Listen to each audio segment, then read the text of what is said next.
Hari mu masaha ya saa moya n'igice zo mu gitondo, umugozi wari umanitse hejuru uri kunyeganyega. Muri iyo nzu yo hanze, anegisi cyangwa igikoni, hari hateraniye abantu bake bacecetse, bamwe bifashe ku munwa no ku myanya ndangakumirwa, abandi bifashe ku mutwe, bose bari ku gisenge aho umugozi wari ukiziritse. Ku buriri kikaba cyari igitanda gisanzwe, hasi ari amatafari, hejuru hariho ibiti n'amatera, hari harambitseho umusore, umubiri umeze nk'uwakonje, amaso afunze nk'uwasinziriye, ariko uburyo igituza cye cyazamukaga kikongera kumanuka kubera guhumeka, byagaragazaga ko ubuzima butari bwakamuvuyemo burundu. Yari akiri muzima. Umudamu umwe wari umwicaye iruhande yarariraga ati, "Fungura amaso mwana wanjye, mbabarira ntugende." Uwo ni nyina wari wicaye iruhande rwe, yamufashe ukuboko kwe kwari gukonje, ahangayitse cyane azi ko ashobora no gupfa. Hari umugabo w'igikwerere wari uhagaze ku ruhande, yarebaga uwo musore akavuga ati, "Ese mumenye mute ko ari kwiyahura? Ubundi yabitewe n'iki ko muri iyi minsi yarameze nk'uwishimye?" Undi musore wari uhagaze hafi y'urugi yahise amusubiza afite ubwoba ati, "Nari nje kumureba, ngeze hano mama wambwira ko akiryamye. Ninje hano mu gikoni kuko umuryango uhinjira urufunguye, ariko wo ku cyumba wegetseho. Ngeze muri ako kumba ko hirya, numvise intebe iguye hasi, nanjye mpita ninjira hano mu cyumba niruka, nsanga yimanitse." Umwana muto uhagaze inyuma y'abandi yatinye kwegera, yarabajije ati, "Ariko se yapfuye?" Nyina yahise amukurura amushyira inyuma aramubwira ati, "Ceceka wa mwana we, reka kubaza utwo tubazo." Mu bari bamaze guhurura bose, hari harimo umusaza wari umaze igihe acecetse. Yavuze yitonze, ariko amagambo yavuze yakomerekeje buri umwe wari uri aho. Yababwiye ukuri kumwe kuryana ati, "Ibi ni ibisanzwe, abantu bariyahura, ahubwo tumujyane kwa muganga atadupfiraho. Ubundi na kera abana babaga bahaze bageragezaga kwiyahura. Uyu ni umurengwe buri ibijumba byari bimugeze mu matwi." Nyina w'umusore yahise amwitegereza, amaso yuzuyemo amarira n'agahinda katavugwa. Yashatse kuvuga ariko arifata, ahubwo amarira ariyongera. Yubamye ku mubiri w'umuhungu we aramuhobera cyane, arira avuga ati, "Mbwira icyo wamburanye mwana wanjye, mbwira icyo nakwimye ku buryo wahitamo kwiyambura ubuzima." Mu gihe bose bari bakiri mu rujijo, haje undi muturanyi wazaga yiruka ahumeka cyane yahagera avuga ati, "Nimuhaguruke tumujyane kwa muganga vuba, ntabwo ari byiza kumurekera aha. Igihe numviye inkuru koko aracyari hano, namwe mwicaye muri kurira, ubwo se simwe mugiye gutuma apfa nyine?" Abagabo babiri bahise begera uwo musore bamuterura bitonze, umwe afata hejuru mu gihimba, undi afata amaguru. Umubiri we wari woroshye nk'uwabuze imbaraga zose, mbese ntataniye n'uwamaze kwipfira, uretse ko nyine yari akiri muzima. Nyina akomeje kumukurikirana arira, atinya kujya kure y'umwana we n'isegonda na rimwe. Bamugejeje ku muhanda, bahagaritse imodoka yahanyuraga bamushyiramo vuba vuba. Umushoferi ntigeze abaza byinshi, ahubwo yahise yihuta ajya kwa muganga. Mu modoka imbere, nyina yari yicaye afashe ku mutwe w'umuhungu we yawushyize ku bibero bye, akamureba mu maso nk'ushaka ko afungura amaso, kuko yafungaga akagira ngo umwana arahwereye noneho. Yagendaga yivugisha ati, "Uyu si umwaku koko muri iki gitondo? Ejo ko hari ibirori umukazana yaje kudusura, ni iki cyaba kigatuma bucya wiyahura koko?" Yanamwongoreraga mu ijwi ririmo agahinda kenshi ati, "Ndahari mwana wanjye, ndahari, ntugire ubwoba, ndahari." Ariko nta gisubizo cyari kuva kuri we, kuko umusore yari yatangiye kwibonera ba sekuruza bapfuye kera. Yari ari mu marembera, hamwe bavuga ko umuntu aba atangiye kureba bagiye gusanga bapfuye mbere. Umugabo bari kumwe mu modoka yahise abaza ati, "Hari icyo mwari mwabonye mbere nk'ikimenyetso cy'uko ashobora kwiyahura? Cyangwa hari uwo bavuganye nabi? Mbese ndabaza, hari ikindi kibazo yari afite?" Nyina azunguje umutwe ati, "Oya, ntacyo, yari ameze neza, yari asanzwe ameze neza rwose." Gusa nyine mu mutima we hari ikintu cyamubwira ko ibyo avuze bitari ukuri kuzuye, kuko nta muntu wakwiyahura kandi nta kibazo afite gikomeye. Imodoka yakomeje kwihuta igera kwa muganga. Abaganga bose basohoka baje kubakira, bamwinjiza mu cyumba cyihariye. Nyina ashatse kumukurikira, ariko bamusaba gutegerereza hanze. Yahagaze aho ku muryango, umutima utera cyane, amaboko yahinda umushyitsi, amaso yahanze imbere, ariko atari kubona ikintu na kimwe gifatika. Yabonaga ari nko kureba mu nzu y'ibitagangurirwa, cyangwa ari nko kureba mu bihu byinshi. Iminota yatangiye kugenda nk'amasaha, buri segonda rimubera nk'umunota, akumva igihe cyahagaze isi yacecetse. Yumvaga ari wenyine, ibitekerezo byamurenze. Mu bitekerezo bye yatangiye kubona ubuzima bwose yabanyemo n'umwana we kuva akiri muto. Yibutse neza igihe aramutwita mu nda amezi 9, uko yagendaga yigengesereye yirinda ibintu byose byamugiraho ingaruka ngo umwana atazagira ikibazo, nubwo hari byararikiraga mu masaha y'ijoro agahatiriza se kubishaka. Amutwite yararikiraga ibisheke, ku buryo rimwe na rimwe abyutsaga umugabo amusaba kumushakira na saa 9 z'ijoro. Umugabo yarabishakaga, ageze atangira kujya biraza ku musego w'uburiri kugira ngo nabikenera ajye abibona hafi. Ibyo byose yarabyibutse, yibuka uko inda yamugoye, amaguru akabyimba, ariko agahorana akanyamuneza ko gutegereza kubona uwo mwana.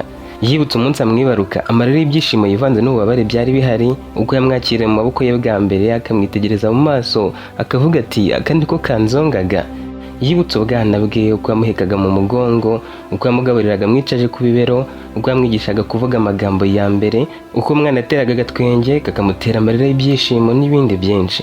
Ngo umubyeyi uri kubona umwana we agiye gupfa cyangwa se yamaze gupfa, burya ngo yibuka ibintu byamuranze. Nawe rero muri ako kanya yari ari hanze akomeje kwibuka ubuzima bwe bwose kandi yatekereza ko byanga bikunda umusore ashobora kuza gupfa.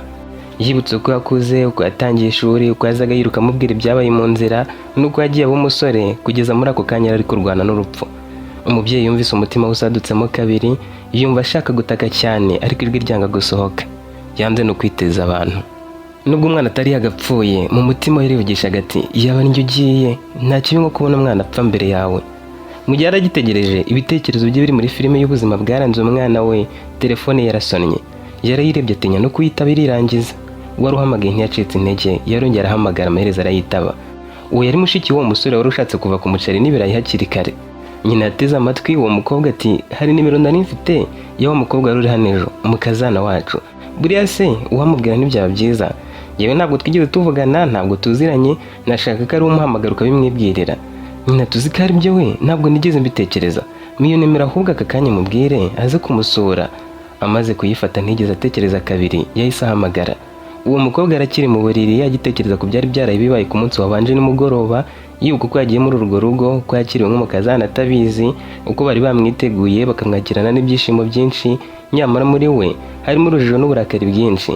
Yibutse uko nyina w'uwo musore yamufashe akamuzengurutsa amwereka amasambu, amubwira ibintu byose nk'ari umukazana we byanyabyo. Mu gitondo nibwo yari amaze gukatura uwo musore amubwira ko atamukunda, abona na nyina aramuhamagaye aratungurwa. Yitabye telefone afite amatsiko ashaka kumva icyo amubwira, wenda ashaka kumubaza impamvu ahakaniye umusore we. Umubyeyi aramubwira ati mwana wa ni wowe? Umukobwa ati yego ni njye. Umubyeyi ati nyabo, umuhungu wanjye ameze nabi cyane, yagerageje kwiyahura, ubu turi kwa muganga. Umukobwa ati koko se Aniseti yagerageje kwiyahura? Nawe ati yego ari hano mu bitaro rwose, ubu ararembye, ndi kwambaza izahe n'izahe ngo wenda abe muzima.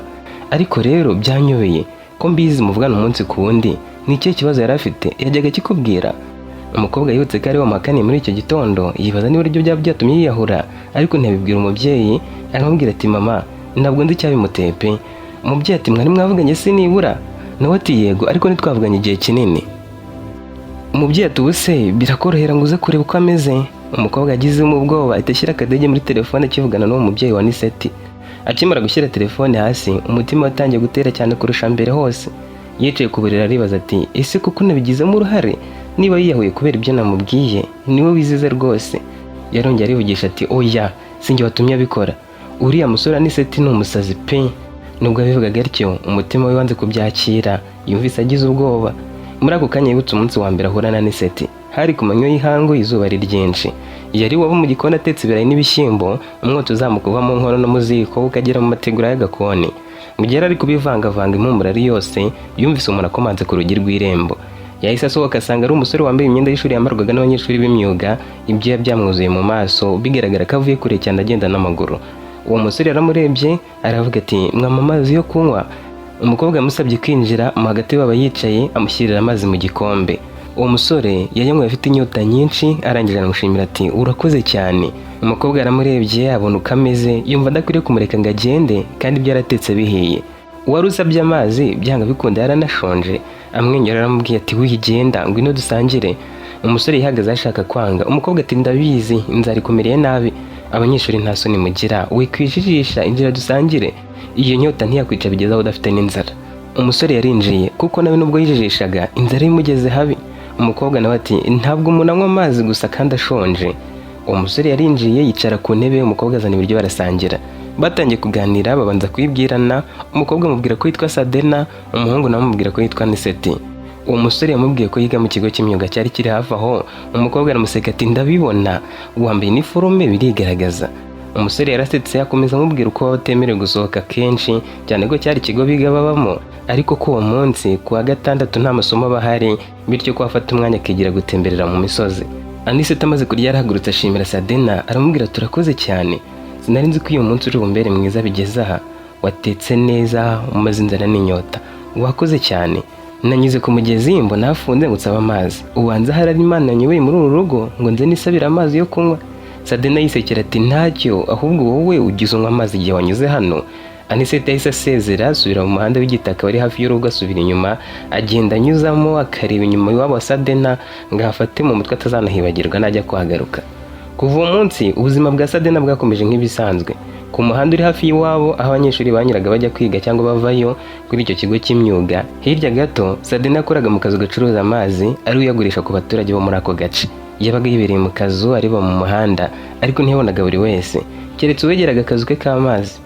Hashize iminsi mike kuwa gatandatu wakurikiyeho Sadena ari mu gihe cyo gutanga amazi dore ko yageraga amasaha yo kuyatanga yabonye Anisete mu muhanda bahuza amaso. Anisete ntiyarazi ko Sadena anacuruza amazi aho hantu. Ubushize yari yaragiye kuyasaba iwabo mu rugo kandi kugira ngo ajye kuyahasaba nuko nyine yarabonye ku mugezi hafunze. Nabwo yari yambaye ya myenda y'ishuri bigaragara ko amaze kugenda urugendo rurerure inkweto zuzuye umukungugu. We yabonaga akanya akigira gutembera kure cyane agamije kumenya neza ko gace yari yaraje kwigiramo imyuga. Ubwo yabonanye na Sadena ari gusubira ku ishuri kandi ntiyaragatekereje kujya iwabo ngo bavugane. Yerekeje ku mugezi ajya kumusohoza. Sadena yaramaze kuvomera umuntu wa nyuma ahita akinga asuhuza Anisete aramubaza ati ugiye guhita usubira mu kigo se? Naho ati mvuye gutembera ubwo nta handi ho kujya mfite. Sadena ati urashonje ndabibona gucyo unyura ku rugo ukagenda utariye kandi ari njye bucura nta wundi mwana tuba twasigiye ujya uza wirire inzara yo mu kigo itazakwica. Anisete ati nawe warambonyeye. Sadena ati nkubona ntese ntabwo uba ushonje ngwino ahubwo. Yamusabye kumutwaza ijerekani bajya mu rugo aramugaburira batangira kuganira. Batangiye kuvuga ku buzima bwabo bwite. Anisete amusobanura uko ubuzima bwo mu kigo cy'imyuga bumera, uko babyuka kare, uko biga amasomo y'imyuga yabo nuko rimwe na rimwe bibagora kubaho badafite amafaranga. Sadena nawe yahise amubwira uko ubuzima bwo mu rugo bumera, uko yafashe imfunguzo z'umugezi akemeza kujya acuruza amazi nuko yari ari guteganya kujya hacururiza imbuto mu gihe yaba agiye kuvomesha akaba ari no kuzicuruza. Hagati mu kiganiro Anisete aramubwira ati uzi ko hari abantu bake umuntu ahura nabo akumva bamubereye beza atabanje kubitekerezaho? Sadena ati nanjye ndimo se? Anisete aseka ati reka mbereke wabyumva nabi. Sadena ati nabyumvise ubwo nanjye ndimo. Bakomeje kuganira babuze ibyo bavuga binjira no mu tuganiro tudashinga yewe ngo bajya no mu biganiro by'amahurizo. Anisete aramubwira ati ngiye kukubaza akabazo nugatsinda namenya ko ufite ubwenge. Sadena ati mbaza. Umusore ati bari mu 2002 umuntu yaravutse noneho apfa bari mu 2003 kandi ngo arafite imyaka 21. Urumva wowe ibyo bintu byaragenze bite? Sadena yahise areka ibyo yari ari gukora aramureba aratekereza hanyuma araseka ati waba wigeze gusoma ku nzoga? Anisete aseka ati mu buhe buryo? Uri kubona nasinze? Nawe ati ibyo ntibishoboka utangwa icyuma ntiwabivuga. Barasetse baratembagara ariko Anisete mu mwanya wo gutekereza. Sadena nawe ntiyari yoroshye yagize aramubwira ati uzi ko bishoboka? Anisete tubonye igisubizo. Nawe ati yego uwo muntu yavutse bari mu cyumba cya nimero 2002 apfa bari mu cyumba nimero 2003. Ubwo rero yaravutse arakura agira imyaka 21 ararwara aza kwa muganga arwarira mu cyumba cyegeranye naho yavukiye. Anisete yarasetse aramubwira ati ufite ubwenge koko ndabyemeye. Kuva uwo munsi bisanzuranyeho kurushaho. Buri Anisete yamunyuragaho Sadena ari ku muhanda bajyaga mu rugo akamugaburira bakaganira biraho. Igihe kimwe Sadena atangiye no gucuruza imbuto nk'uko yabipangaga. Inshuro nyinshi akaba ari kumugeza atanga amazi acuruza imbuto zirimo avoka cyangwa imyembe zashira akajya mu rugo. Iyo Anisete yamusangaga baraganiraga kakava cyane ko yahazaga mu mpera z'icyumweru. Barahuzaga ntibaburaga ibyo baganira. Igihe cyaje kugera amasomo ya Anisete ararangira. Ku munsi wo gutaha yagiye gusezera kuri Sadena afite ibyishimo byo karangije amashuri ye afite n'agahinda kuko yaragiye kure atazongera kubonana nawe buri cyumweru. Bahagaze ku ruhande rw'umuhanda hafi ya kakazi yacururizagamo amazi. Anisete aramubwira ati sinzi niba nzabona uko ngaruka kukureba vuba ariko sinzakwibagirwa. Sadena yagerageje kubigira ibintu bisanzwe araseka ati ntabwo hano ari kure cyane uzajya ugaruka. Mbere yo kugenda Sadena yamuhaye nimero ye aramubwira ati kuko nta telefone ugera rero nubona utera amayinite uzampamagara umbwire niba waragezeyo amahoro. Anisete yifashe nk'ikintu cy'agaciro aramusezerera agenda musigaho agenda hindukira akamureba akabana na Sadena akomeje kumwitegereza kugera arenze aho batashoboraga kurebana. Anisete ageze iwabo yatiye mama muri telefone aramuhamagara amubwira ko yagezeyo amahoro. Sadena arabyishimiye aramubwira ati rero unujye ubona umwanya ujye unyihamagarira dawe umbwira amakuru yawe cyane ko muri iyo karitsiye hari umuntu tuziranye hari igihe ntazahagera. Rimwe mu kwezi yabonaga umuntu umuha telefone cyangwa akamutiza amayinite yo guhamagara agahamagara Sadena. Ibiganiro byabo byabaga ari bigufi cyane bakavugana iminota mike yo kubazanya amakuru bagaseka bagatera urwenya nk'uko babikoraga mbere. Nta n'umwe avugaga ku by'urukundo. Iminsi yakomeje kwicuma amezi agenda ashira kugeza igihe Anisete yaboneye akazi kamwinjirizaga amafaranga akagura agatelefoni ke bwite. Icyo gihe nibwo itumanaho ryabo ryatangiye kujya mu murongo. ntibari bagihamagarana rimwe mu kwezi gusa, ahubwo batangiye kuvugana kenshi nka kabiri mu cyumweru, rimwe na rimwe bakaganira igihe kirekire, ariko baba bakabije ntibarenze iminota 25. Icyo cyari igihe kirekire kuko ubusanzwe bavuganaga iminota 5, 3 cyangwa 2. Nubwo ibyo byari bimeze bityo, umubano wabo ntiwigeze ufata izina risobanutse. Bari inshuti zisanzwe. Sadena akomezaga ubuzima bwe, Anicet nawe agakomeza ubwe. Igihe kimwe mu kiganiro cyabo kuri telefoni, Anicet yabwiye Sadena ati, nifuza ko igihe kimwe wazaza ukansura iwacu tukaganira neza nk'uko twabigenzaga nkiraho ku ishuri. Sadena ati, nshobora kuzahanyura kuko narabikubwiye, hari umuntu tuziranye utuye muri iyo karitsiye. Rero kuko nzaba ndi hafi, ntabwo nzabura kugera iwanyu, nzaba ndi kumwe n'inshuti yanjye. Nahanyuze ndi kugenda, ubwo nazahanyura ngarutse. Bahise babyemeranya ko azaca ku munsi bazumvikanaho. Umunsi ugeze, Sadena yateguye urugendo atabigize ibintu bikomeye, yambara imyenda isanzwe nk'ujya ahantu hadasaba imyiteguro idasanzwe, ajyana n'inshuti ye. Uwo munsi Sadena n'inshuti ye bari bagiye gusura undi mukobwa w'inshuti yabo wari utuye hafi y'aho Anicet yabaga, kuko bari bamaze igihe batabonana. Hari mu murenge umwe, rero niyumvaga ko yajya kumusura ngo atagiye iwabo wa Anicet kandi yageze mu rusisiro rwabo. Bari bagiye kumureba no kuganira gato. Nibyo byatumye Sadena abona urwitwazo rwumvikana rwo kunyura iwabo kwa Anicet nk'uko bari barabyemeranyijeho. Mu kuva gusura inshuti yabo, Sadena n'uwo bari kumwe bahise banyura iwabo wa Anicet nk'uko yari yabimubwiye. Ageze ku irembo, we na mugenzi we hari uwahise ababona aratangara ati, nibo baraje. Sadena yarumiwe ariko akomeza agana imbere. Yinjiye mu gipangu. Ako kanya abantu batangiye gusohoka mu nzu umwe ku wundi, abandi bahamagara bagenzi babo bari bicaye hirya no hino mu mbuga bati, muze murebe umukazana yahageze we. Sadena yahise yumva umutima ugiye gusimbuka, yitegereza hirya no hino abona ibintu bidasanzwe. Bose baraje baramusuhuza, baramuhobera, abakecuru bo batinda kumurekura, hanyuma bamuha umwanya bari bamugeneye imbere. We niwamuherekeje, umwanya mwiza kurusha indi yose yari iri muri salo, abantu bicaye bayuzuye, no hirya mu mbuga harimo abandi. Akibaza ku byabaye, yabonye bazanye ibiryo. Bari batetse neza, hari inzoga nk'ari habaye ibirori bikomeye. Bamwakiranye urugwiro rurenze, bamuvugisha nk'umuntu w'ingenzi cyane, bamwita umukazana wacu, nta n'umwe ugaragaza gushidikanya. Inshuti yari yamuherekeje nayo yahise itangira kumirwa, ireba Sadena mu maso, imujya mu gutwi iramwongorera iti, ibi ni ibiki? Kutabimbwiye kari kuje kwa nyoko bukwe? Ariko na Sadena nta gisubizo yari afite. Mu kanya gato, nyina wa Anicet yaraje aramufata aramubwira ati, ngwino tuganire gato. Yamujyanye ku ruhande atangira kumubaza ibibazo nk'umuntu uganira n'umukazana we koko ati, ukora iki? Iwanyu ni he? Ababyeyi bawe bameze bate? Sadena yasubizaga umutima utari hamwe, muri we huzuyemo urujijo, atazi aho yahera bihakana cyangwa ngo bivuge ko biri, n'ukuntu bose bari bamwubashye, bose bari bashyushye. Inshuti yari isigaye mu bandi, nayo ibintu byari byayirenze burundu. Nyuma y'ako kanya gato baganira bonyine, basubiye mu bandi. Abo bose bashatse kumubaza ibibazo, bamusekera, bamwubashye nk'umuntu winjiye mu muryango. Umwe mu bagabo yasomye ku kigage, aramubaza ati, harya ubwo iwanyu ni he? Yaramusubije, undi ati, ubukwe bwa Anicet buzaba buryoshye rwose. Wa mukobwa we uri mwiza, naho bitandukanye n'ibyo yatubwiye. Sadena yumvise ibintu bigeze atabasha kubyihanganira, ariko nanone abura uko abihakanira mu bantu ako kanya, kuko atari kubasha kubahagarika bose mu gihe kimwe. Yagerageje kubabwira amagambo make, akagerageza guhindura ingingo, ariko uko byagendaga kose bamugaruraga kuri rya jambo ryo kuba umukazana. Bidatinze abantu bamaze gutuza gato, Anicet wahaga abantu icyo kunywa, we yirengagije guhuza amaso na Sadena, iyo atigeze anamusuhuza ngo batindane. Yaraje yicara iruhande rwe, atanamubyishije menshi arahaguruka asaba ijambo. Yavuze mu magambo make asa n'uca ibintu hejuru ati, uyu niwe nababwiraga, twamenyanye nyiri ku ishuri, akajya anyitaho cyane, akamfasha mu bihe bikomeye by'inzara, tukaganira tugahuza, ndetse hari n'ibindi nagiye kubasubiriramo. Numvise rero namubereka mukamumenya, ibindi tukazagenda tubibabwira buhoro buhoro. Niyongeye no kwicara, ahubwo yahise asubira mu byo yakoraga byo guha abantu icyo kunywa, nkaho nta kintu gikomeye avuze. Abandi bakomye amashyi barabyishimira, abakecuru bavuza impundu, ariko Sadena wari wicaye aho yumva ayo magambo amuteye uburakari kurushaho. Yumvaga yamutunganya ku mugaragaro, ariko abura ahera agaragaza umujinya kubera abo bantu bari barimo n'abasaza n'abakecuru. Yumvaga byamurenze ku buryo abize icyuya, bakagira ngo ni ubushyuhe bwinshi buri mu nzu, bagahita bakingura amadirishya, bamwe bagatangira kumuhungiza bakoresheje agakayi kari kari aho ku meza, abandi bagakoresha ibitenge byabo. Igihe cyo gutaha kigeze, Anicet ubwe, nyina ndetse na nyirakuru bahise bavuga ko batabarika ngo birenze urugari bonyine. Barabaherekeje, ariko ko bageze ku irembo gusa, batangira no kubajyana hirya no hino babereka amasambu yabo.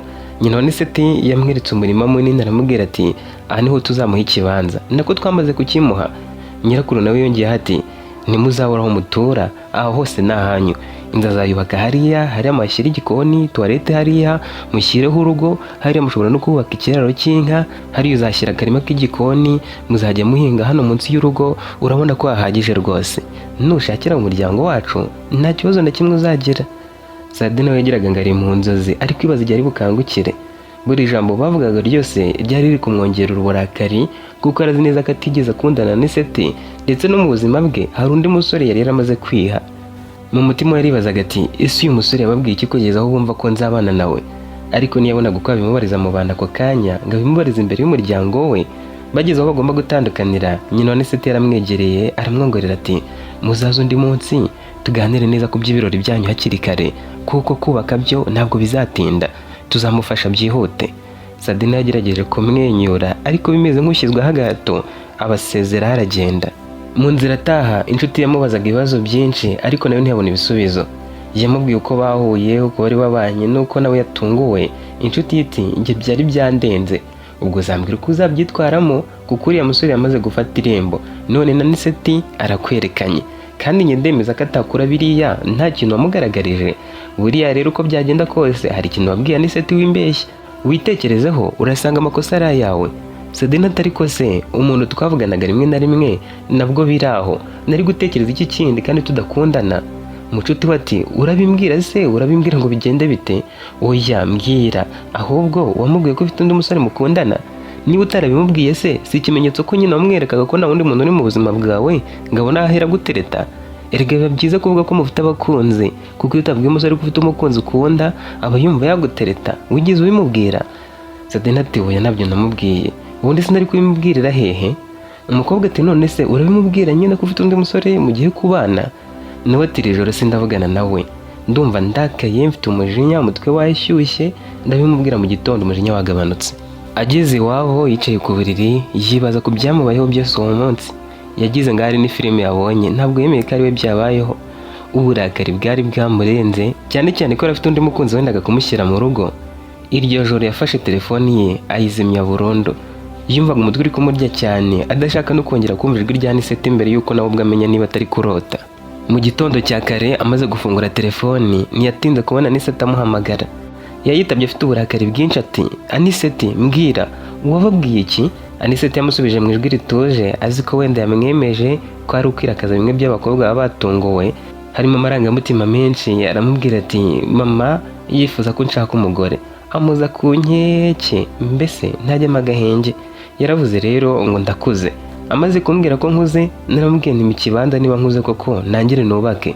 Noneho nyine urabyumva, njya kimaye vuba kuko nari maze kubona akazi. Yambajije niba mfite umukunzi, ndavuga nti yego. Nibyo koko kuko ndagukunda, kandi ntekereza ko nawe nkunda, nkurikije uko tubanye, nta kintu nguhisha, nta cyumisha, mbona dukundana nyine nubwo tutarabibwirana. Kandi rero kuba tumenyanye nta wundi muntu uri mu buzima bwanjye utari wowe. Nagusabye ko waza iwacu rero nzi ko uzabyemera. Nababwiye ko uzaza, batangira ko kwitegura, barenga barahaha. Mama yumva byamurenze, avuga ko umukobwa wanyitayeho nyiri ku ishuri ndi kure ye akwiriye kwakirwa neza. N'ibiri wabonye natekereje ko uzishima nuhagera ukabona uko bimeze, none uri kwijijisha.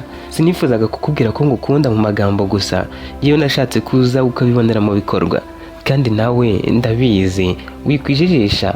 Icyaburaga no kubikubwira gusa, ubu se ndongera nkubwire ko ngukunda? Sadina ntiyamwihanganiye, yahise amuca mu ijambo ati cecekaho, warasaze, barakuroze, njye mfite umukunzi, yamaze gufata irembo, mu mezi 3 tuzajya mu murenge. Nindaga kugutumira mu bukwe nuko tutavugana buri munsi, sinzi icyo urababwira ariko wandakaje cyane.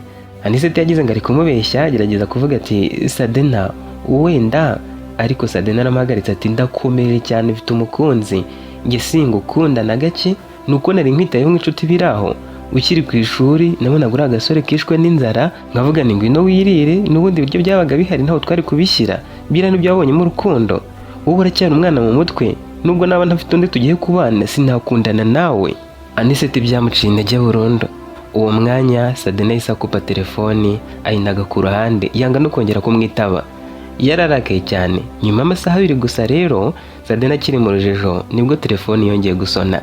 Yarayitabye, yumva ari nyina wa Aniseti, aramubwira ati Aniseti ari mu bitaro, yagerageje kwiyahura. Mu bitaro nyina wa Anicet yakomeje kwibaza impamvu uwo mukobwa yahise amukopa, yakongera kumuhamagara ntiyongere kumufata, atangira kumva ko ibintu byahindutse, ariko ntiyumvisha ukuntu byabihindutse mu kanya gato bene ako kageni. Yarongeye amuhamagara izindi nshuro nyinshi, ariko Sadena ntiyigera yitaba. Uwo munsi wose yawumaze adashaka kuvugana n'umuntu n'umwe wo kwa Anicet, ndetse n'iminsi yakurikiye atangira kwirinda nimero atazi, akayireba isona kugeza yikuyeho. Iyo nkuru yaramubabaje nibyo kuko Anicet yari ari mu bitaro, ariko ntiyayigumanye wenyine. Yagiye kwibwira umukunzi we ngo aruhuke, amusobanurira byose uko byagenze. Umukunzi we yamuteze amatwi aramubwira ati ukwiriye kugendera kure umuntu wo mu muryango wabo cyangwa inshuti ye uwo ari we wese baziranye, uzamugendere kure niba hari aho mwahurira, kuko bashobora kukugirira nabi, bazagushyira mu bibazo. Ibaze gutuma umuhungu wabo yiyahura bakamukura mu mugozi. Nubwo umukunzi ariko yamwumvise ntamucira urubanza, ntiyabuze no kumunenga, amubwira ko nubwo ntawasubiza ibihe inyuma ngo wenda akosore amakosa yakoze, uburyo yitwaraga kuri Anicet bwo kumwitaho cyane, kumwakira iwabo no kumuganiriza nk'umuntu wa hafi, ntamubwire ko afite umukunzi, byashoboraga kumutera kumwiyumvamo cyane kurusha uko yabitekerezaga, bigatuma yibeshya ko urukundo ruhari kandi mu by'ukuri rudahari. Sadena yaracecetse yumva afite amakosa menshi, ariko nanone ntiyari kongeraho andi. Ku rundi ruhande abaganga bakomeje kwita kuri Anicet uko bishoboka kose. Yarageze habi, ariko buhoro buhoro atangira kugarura agatege. Nyina n'umuryango we bamugumaga iruhande bibaza icyabimuteye. Gusa bakurikije uko Sadena atafataga telefoni zabo, baketse ko byanga bikunda urukundo rwabo rutagenze neza. Igihe Anicet yaramaze kongera kugira imbaraga akiri mu bitaro, ari kumwe na nyina na mushiki we, yarihanganye ababwira ukuri kose. Yabasobanurira uko amenye nyina Sadena bakaba inshuti buhoro buhoro, uko yamwitaye akiri ku ishuri, uko yabyiteranyije n'urukundo, n'ukuntu yamwerekanye mu rugo buryo atanamubajije, ataranamubwira ko amukunda, kandi nawe atarigeze abimubwira, ngo uretse ko yiyumvagamo ko nyine bakundana, ko nabimubwira azabisabira hejuru, bikamera nko korosora wabyukaga, kandi ahubwo byari bimeze nko korosora umuntu waryamye mu mbeho. Iwabo baramurakariye cyane, mama we ashaka no kumukubita, ariko abura uko agira kuko yari akirwaye. Mushiki we yagize isoni, yumva musaza we yaramutengushye, ndetse yishyira mu mwanya wa Sadena, ahubwo yumva yararenganye. Yaribajije ati ibaze ari nkanjye ugiye gusura umusore ngasanga banyiteguye kuriya, ntarigeze nkubwira ko mukunda nawe ataranabimbwiye. Ahari njyewe sinakwifata nka Sadena, ahubwo nabivugira mu bantu nkavuga ko umusore yasaze.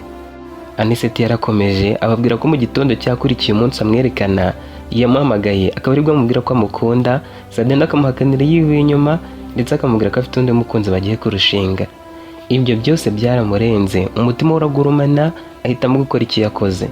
Nyina yararakaye cyane aravuga ati none si byo wabitekerejeho ute, kuki utatubwiye ukuri imbere hose ngo tumenye uko tubyitwaramo? Mbega kudukoza isoni, ugatuma dutumira abantu tukenga amayoga, tugateka, tugashyuha, ngo ugiye kutwereka umukobwa mukundana, mwakundanye mukiri ku ishuri mugiye kubana, kandi mudakundana atarigeze anagukunda. Mbega umusore ngo abandi barabyaye, njyewe sinabyaye pe, abandi barabyaye ariko njye naherekeje abandi. Mushiki we nawe ntiyabyakiriye neza, ariko ko iminsi yagiye ishira bagendaga babyakira buhoro buhoro, bamenya ko umwana wabo yakoze ikosa rikomeye, ariko yaragikeneye kubaho no kwitabwaho n'umuryango. Sadena we yakomeje ubuzima bwe nkaho nta cyabaye. Hashize amezi 3 gusa, inkuru yarakwirakwiriye mu gace kose ko kwa Anicet ko yashyingiranywe n'undi mugabo, ubukwe bukaba bwaranabaye. Iyo nkuru yageze mu matwi ya Anicet wari waravuye mu bitaro, imukomeretsa bwa kabiri kurushaho. Yiyumvise nk'uwatakaje ibintu byose icyarimwe, yaba urukundo, icyizere, ikuzo, mbese yumvaga yarasebye. Abantu bose bari baramenye ubuswa yakoze, bamwe bagakomeza kujya bamuserereza. Mama we na mushiki we babaye nka radiyo, inkuru ikwirakwiza no mu bitareba. Umuntu wese wahuraga nawe baramutakiraga bati yewe Anicet ibintu yadukoreye, agatuma twitegura tukakira umukobwa, tukagura amayoga, tugateka ibiryo, kandi burya batanakundana. None ngo umukobwa yashakanye n'undi mugabo, Anicet se bizamugendekera bite? Ni ukudusebya gusa. Mu gihe gito Anicet yongeye kugira igitekerezo cyo kwiyahura, ariko icyo gihe inshuti ze zamubaye hafi cyane, ndetse umwe mu nshuti ze yaje kubana nawe, bamarana iminsi myinshi atamuva iruhande. Aho batajyanaga ni mu bwiherero honyine, ariko nabwo yabaga ahagaze ku muryango kugira ngo atiyahurira muri tuwarete. Buhoro buhoro Anicet yatangiye kongera kwiyubaka. Ntabwo byaje mu buryo bworoshye ngo bize mu munsi umwe, ariko yagiye atora agatege buhoro buhoro. Yatangiye kwemera ukuri, yemera ko yakoze amakosa, kandi yemera ko ubuzima butarangirira ku muntu umwe. Igihe cyagiye gishira, ibikomere bigenda bikira, nubwo bitigeze bishira burundu, ariko yize kubana nabyo, akomeza urugendo rw'ubuzima bwe. Nyuma y'igihe Sadina amaze kugira abana babiri nibwo Aniseti yongeye kujya mu rukundo agahita anakorana ubukwe n'uwo mukobwa. Yatekerezaga ko natinda akirozonga uwo mukobwa nawe bazamumutwara agasigara akanuye. Kugeza uyu munsi ntarongera guhura na Sadina ndetse ntanabyifuza. Sadina nawe nuko ntiyifuza ko bahura kuko atekereza ko ahuye nawe Aniseti yamugirira nabi. Gusa Aniseti ntacyo yakora ngo asibe ibyabaye. Ntihashira ukwezi nta muntu umuserereje kubw'ibyamubayeho. Abantu bose bamubonye baramuseka bamugize urw'amenyo. Hashize igihe kinini ariko ntabwo abantu bajya babyibagirwa. Abari mu rukundo bose abakunze umuntu ntabakunde biyita Aniseti. Nawe niba hari umuntu wakunze ntagukunde ubwo ngubwo witwa Aniseti. Nadusoreje inkuru y'uyu munsi. Ndagushimiye cyane wowe tugiranye ku musozo kandi ngushimiye kurushaho ubana natwe umunsi ku wundi. Tuzakomeze kubana no mu nkuru z'ubutaha. Bye.